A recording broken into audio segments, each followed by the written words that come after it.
Hello everyone and welcome to another warm-up review. Let's get going. Which cranial nerve relays the following information? Hypoxia measured by the carotid body. This one is going to be the glossopharyngeal nerve or cranial nerve 9. Next we have motor information for swallowing. This is going to be both the glossopharyngeal nerve and the vagus nerve, so cranial nerves 9 and 10. 9 and 10 are both motor and sensory. Blood pressure from the aortic arch, so this is going to be cranial nerve 10, the vagus nerve. Salivation from the sublingual glands, so this is going to be the facial nerve or cranial nerve 7, which controls salivation from both the sublingual and the submandibular glands. Next, salivation from the parotid gland. This one is not controlled by the facial nerve. This is the glossopharyngeal nerve, cranial nerve 9. Blood pressure from the carotid body. This one is the same as hypoxia measured by the carotid, so cranial nerve 9 or the glossopharyngeal nerve. This nerve carries chemo and baroreceptor information from the carotid body to the brain.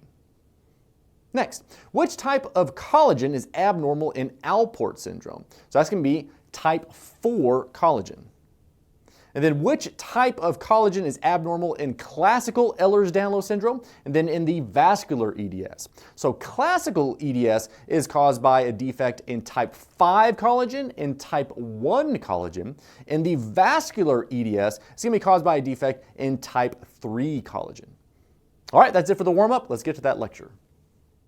In this video, we're going to discuss dementia and delirium. And despite the fact that these can look very similar, you have to be able to tell them apart. It's definitely a 4-star topic, maybe even a 5-star topic. You could see several questions on topics covered in this video. They're going to give you a disoriented or confused or obtunded patient. They're going to ask you to either make a diagnosis or choose the most appropriate diagnostic test or choose the best treatment. So let's start with dementia. When you hear dementia, we usually think about memory loss, but there's more to dementia than just memory loss. Dementia also involves loss of a higher order cognitive ability, like executive function, decision-making capacity, sometimes language, and even personality. Dementia often involves neuronal death, especially in the prefrontal cortex, which is involved with executive functioning and personality, and also in the temporal lobe, the hippocampal area where the memories are stored. So that's why with dementia, you tend to have loss of cognitive ability, loss of executive function in the prefrontal lobe, and then loss of memory. So what causes this neuronal death? Well, often it's because there's buildup of some type of cellular debris within the neurons themselves. Now, take a look at your study guide, number 4. It says, identify the neuronal pigment or inclusion that matches each of the following statements. Now, these aren't all disorders that cause dementia. We're just talking about the histologic phenomenon of cellular inclusions. The intranuclear inclusions seen in herpes simplex virus are called Cowdrey type A inclusions. The cytoplasmic inclusions pathognomonic of rabies are Negri bodies. Neuronal inclusions characteristic of Parkinson's disease are Lewy bodies. We're going to see those again in a second. Cytoplasmic inclusion bodies associated with aging are lipofuscin granules. Dark cytoplasmic pigment in neurons of the substantia nigra and locus coeruleus that is not seen in patients with Parkinson's disease is melanin. Remember, with Parkinson you have depigmentation and loss of melanin. So this is a normal cellular pigment or inclusion that's being lost. The next one, eosinophilic rod-like inclusions in the hippocampus of Alzheimer's patients are called Hirano bodies. Diagnostic of Alzheimer's disease are neurofibrillary plaques and tangles. Filamentous inclusions that stain with silver that do not survive neuronal death are PIC bodies. And filamentous inclusions that stain with PAS and ubiquitin are Lewy bodies again. Let's talk about some specific types of dementia, starting with Alzheimer's disease, which is both the most common type of dementia and the best known type of dementia. So Alzheimer's disease is characterized by the buildup of intracellular neurofibrillary tangles made up of something called tau protein.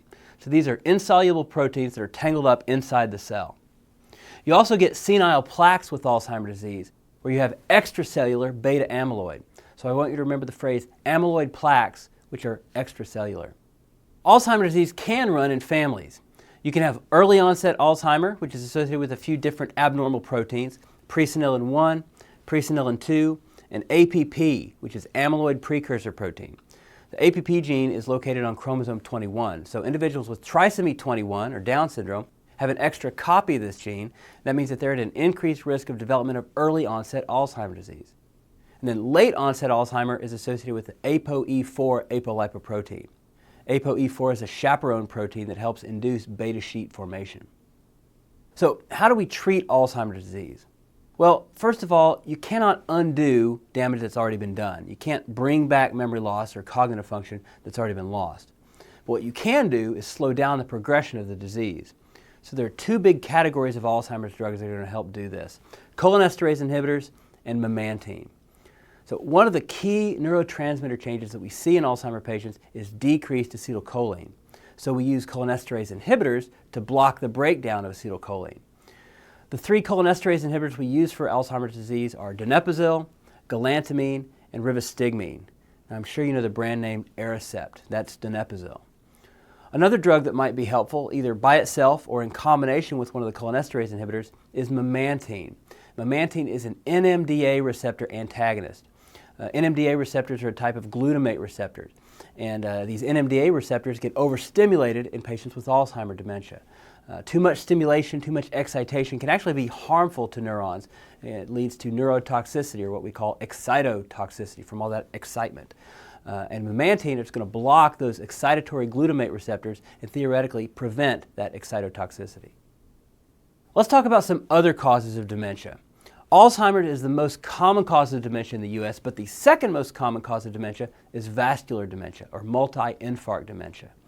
These are patients with risk factors for atherosclerosis who haven't necessarily had a big clinically apparent stroke, but they may have had numerous microscopic subclinical microvascular infarctions. And on the MRI, you're going to see ischemic changes in the white matter. Clinically, this is basically identical to Alzheimer's disease, but on MRI, you're going to see those white matter lesions and evidence of infarction. Another less common disease that can cause dementia is called dementia with Lewy bodies. Now, Lewy bodies are pinkish eosinophilic cytoplasmic inclusions made up of a protein called alpha-synuclein. Now, we see Lewy bodies in the brains of patients with Parkinson's disease in the substantia nigra. But in dementia with Lewy bodies, we see these big, round Lewy bodies in the cortex. So dementia with Lewy bodies is somewhat similar to Parkinson's disease in that it causes Parkinsonian features like bradykinesia, muscle rigidity, possibly some tremor, in addition to the dementia. Another characteristic feature of Lewy body dementia is visual hallucinations. And another is repeated syncopal episodes, so the patient's falling on a regular basis because of syncope. So those are three clues to the diagnosis of dementia with Lewy bodies: Parkinsonian features, visual hallucinations, and repeated falls or syncopal episodes. Now, another type of dementia is called frontotemporal dementia, or the old name is Pick disease. In Pick disease, you have spherical intracellular inclusions of tau protein called Pick bodies, which are typically seen on silver stain. And you also have atrophy of the frontal lobe and the temporal lobe. And because the frontal lobe is atrophying, the most common initial presentation is dementia plus behavior and personality changes. So long before these patients get dementia, they start having inappropriate social behavior, inappropriate personal conduct.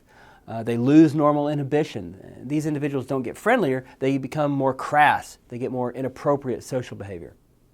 Or you could have dementia plus progressive aphasia. So these patients may have difficulty expressing themselves, difficulty understanding what's being said to them. So be able to recognize those two clinical pictures as characteristic of frontotemporal dementia. Another very rare cause of dementia is Creutzfeldt-Jakob disease, or CJD. Now, this is a rapidly progressive dementia that's also characterized by personality changes, plus muscle spasms and myoclonus. But the rapid time course of this dementia is really pronounced. A lot of types of dementia might occur over a time frame of maybe 2 or 3 years, but with Creutzfeldt-Jakob, the dementia develops very rapidly over weeks to months. Now, CJD is a prion disease. Prions are transmissible infectious protein particles that serve as a template to induce conformational changes in the host's proteins. So this isn't a virus, it's just an infectious protein particle that's misfolded, and it basically causes the host proteins to become misfolded. Now, in the case of CJD, the prion induces the formation of beta-pleated sheets. And the downstream effect is neuronal death, so that the brain tissue develops lots of vacuoles, which makes the brain look a bit like a sponge. So sometimes this is called spongiform encephalopathy.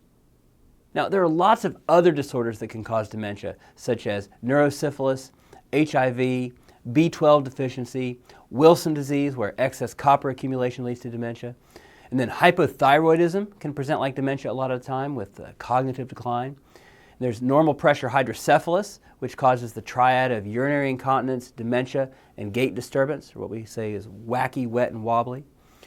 And then in elderly patients, depression may present like dementia, which we call pseudo-dementia. The depression is actually producing the symptoms of dementia like memory loss and cognitive decline and so on. But one important diagnostic clue is that patients with true dementia don't really recognize that they have a problem. Patients who come in complaining of memory loss are less likely to have true dementia. The fact that they know that they're having some memory problems suggests that they have some other problem, but it's not really dementia. So when a patient comes in for dementia, you need to be familiar with how we work that up. You want to differentiate Alzheimer's disease, which is the most common cause of dementia, from some of these potentially treatable, reversible causes of dementia, like B12 deficiency or hypothyroidism or normal pressure hydrocephalus. Unfortunately, most types of dementia are irreversible. So if you find one you can treat, then by all means you want to treat it. And obviously, we don't do a lot of brain biopsies looking for amyloid plaques and neurofibrillary tangles in order to diagnose Alzheimer's disease. But what we can do is rule out other diseases that cause dementia, such as syphilis, so you're going to check an RPR. You need to check for HIV. You need to rule out vitamin B12 deficiency. You need to check a TSH to rule out hypothyroidism. And you need to do an MRI of the brain to look for evidence of normal pressure hydrocephalus or vascular dementia. So, in addition to a good history and physical, that's your basic dementia workup. Remember, Alzheimer's disease is a diagnosis of exclusion. Once these tests come back negative, you've excluded the possibility of all these other diseases, and all you're left with is a diagnosis of Alzheimer's disease. So, before we move on to delirium, let's do a quick whiteboard review. Okay, I've listed several different features that could go along with dementia that might give you a clue as to what type of dementia you're dealing with. So let's look at each of these. If you have dementia plus visual hallucinations, that should make you think about Lewy body dementia or dementia with Lewy bodies. Dementia plus progressive aphasia, we said that was a feature of frontotemporal dementia, also known as PIC disease. Dementia plus ataxia and loss of pupillary light reflex. Tertiary syphilis, very important to be able to recognize that. Dementia plus megaloblastic anemia and peripheral neuropathy would be a feature of vitamin B12 deficiency. Dementia plus resting tremor and bradykinesia, that could certainly be seen with Lewy body dementia, or that could be a feature of Parkinson's disease. Parkinson's disease can definitely cause some dementia. I guess the biggest clue there would be, did the dementia come on first, or did the movement symptoms come on first? Dementia plus uninhibited social behavior. That one's a little bit vague, but for your testing purposes, I want you to think about uninhibited social behavior being a feature of frontotemporal dementia or PIC disease again. Dementia plus urinary incontinence and magnetic gait. That should make you think about wacky, wet, and wobbly. We said that was the mnemonic for normal pressure hydrocephalus. Dementia plus syncopal episodes. Again, that's Lewy body dementia. Dementia plus dysarthria and liver disease. We haven't really talked about this yet, but those are features of Wilson disease. You can see lots of different neurological complications, including dementia and also dysarthria. And then finally, dementia plus myoclonus. That's Creutzfeldt-Jakob disease. Next, let's talk about delirium and focus on how you distinguish delirium from dementia. Delirium is a fluctuating level of consciousness that sort of waxes and wanes, usually with an acute onset. It doesn't come about over a month. It comes about over a period of a few hours or maybe a couple of days. Delirious patients can have disturbances in the sleep-wake cycle, so they might sleep all day and be difficult to arouse, and then they might be raving all night long. They show a rapid decrease in their attention span and also in their level of arousal. Delirium is characterized by acute changes in mental status, disorganized thinking, hallucinations, often visual hallucinations, that sort of thing. And unlike dementia, delirium is usually reversible. It's very important. Delirium is the most common psychiatric illness that we see on the medical and surgical floors, and these patients often will have an abnormal EEG. Probably the two biggest causes of acute delirium are urinary tract infections and drugs, specifically benzodiazepines and any drugs with anticholinergic side effects. Anticholinergic drugs can make you mad as a hatter, so they can throw you into delirium. For that reason, we try to avoid medications that are going to cause anticholinergic side effects in elderly patients and in any patient with dementia. You might actually superimpose some delirium on some underlying dementia. But drugs of abuse and drug withdrawal can certainly lead to delirium. And you also have to think about other kinds of infections like sepsis or encephalitis or even just any type of fever. You should also think about hypoxemia, maybe from a pulmonary embolus. and electrolyte abnormalities like hyponatremia or hypercalcemia. But if you see a new onset delirium, the first two things I want you to think about are, is there a UTI and is there a drug on board that's causing the delirium? So let's close out our discussion of delirium and dementia by recapping some of the big differences between the two. Because again, being able to tell them apart is probably the highest yield part of this material. So let's fill out this table in the study guide. Delirium has a very acute onset over hours to days. Dementia has a more gradual onset over months to years. Delirium tends to fluctuate, to wax and wane over the course of a day. It can change on an hour-by-hour basis. In dementia, the patient's daily course is generally consistent. They're forgetful, they might even be withdrawn and socially isolated, but they don't change a whole lot throughout the course of the day. They're much more predictable.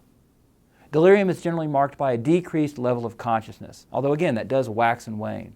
But in dementia, the level of consciousness is generally normal. In delirium, these patients can have disorganized thoughts, they can have flight of ideas, they may seem psychotic with delusions and visual hallucinations. In dementia, thought production is impoverished, especially their executive functions, and then psychotic features are minimal, but maybe still possible. And we said that delirium is generally due to some medical condition, UTI, drugs, that sort of thing, but it's reversible and it's correctable. But dementia is usually irreversible due to degenerative changes and degenerative damage to the neurons. So, if nothing else, make sure you know the difference between delirium and dementia. Now we're ready for the end of session quiz, so take a look at those questions and then we'll go over the answers together. First question, what are the usual components of a dementia workup? So you need to check an RPR to screen for syphilis. You want to check an HIV test to look for any evidence of HIV infection and HIV encephalopathy. You want to check a TSH to rule out hypothyroidism. You want to check a vitamin B12 level to rule out vitamin B12 deficiency. And then you need to do an MRI of the brain to look for multiple infarcts or strokes as a cause of dementia, and also to rule out normal pressure hydrocephalus as a cause of dementia.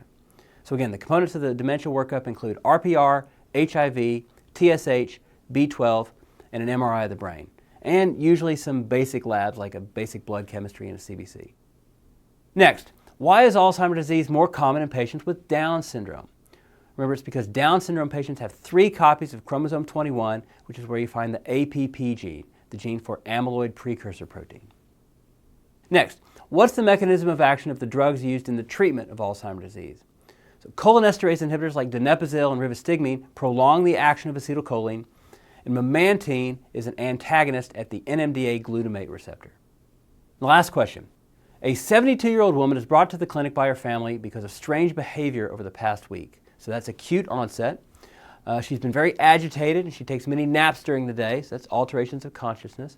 She occasionally urinates on herself, which is a red flag for a possible UTI, and she's had a poor appetite. She will not focus her attention on the questions you ask her. So what's the most likely diagnosis? Well, this is delirium. It's clearly not dementia. And it's just that simple, being able to distinguish between the two, so be sure you can do that. And that's the end of the end of session quiz, but we also have a handful of rapid-fire facts. The most common cause of dementia is Alzheimer's disease. The second most common cause of dementia is vascular dementia. Extracellular amyloid deposits in the gray matter are the amyloid plaques that you see in Alzheimer's disease. Intracellular deposits of hyperphosphorylated tau protein are the neurofibrillary tangles, also seen in Alzheimer's disease. And the last one, intracellular spherical aggregates of tau protein seen on silver stain. Silver stain means we're talking about PIC bodies, which are seen in frontotemporal dementia or PIC disease. And that's it for now. I'll see you next time.